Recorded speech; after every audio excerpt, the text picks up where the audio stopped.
жана интернеттен чыгып аткандарбы?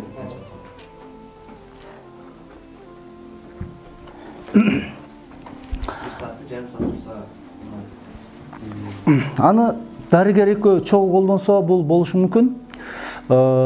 Эгерде үй шартында ошону кыламын деп жасасаңыз, бул өтө тишке чоң зыян алып келесиз. Себеби жана салып туруп бир кнопканы басканда көк күйүп атпайбы? Бул ультрафиолетовый лампа дейт.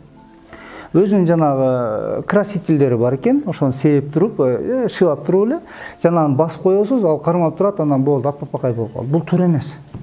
Сиздин оозуңузда, мисалы үчүн үйдө бүгүн эртең менен турдук, кечинде алып келип койдук эле жанагы, мисалы айталы, ошол сиз айтып аткан отбеливающий аппаратты.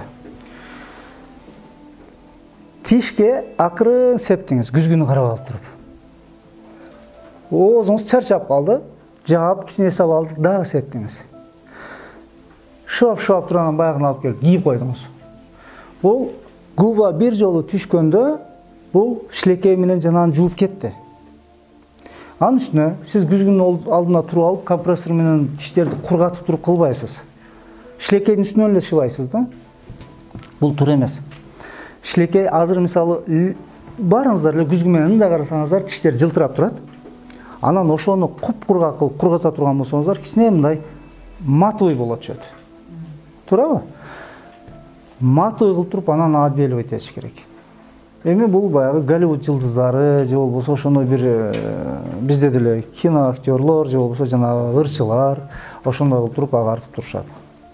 Анан биз үй шартында ошол интернеттен көргөнүбүздү алып туруп жасай турган болсок, туура агарышы мүмкүн. Бетине чапталган жана жыткыч да лампа менен катып атат. Экөөнүн ортосунда шилекей калып калса, шилекей сөзсүз эмальди буза баштайт. Бул туура эмесирээк болуп калат. Биринчи причинасы бул. Айтайын дегеним, отбеливание жасаганда сиз үй шартында коюп көргөн болсоңуз, жакшыраак агарсын деген максатта дагы көбүрөөк коюлуп калган болсо, бул тиштин ичиндеги жана дентин, цемент, нервтерге зыян тийгизип коет.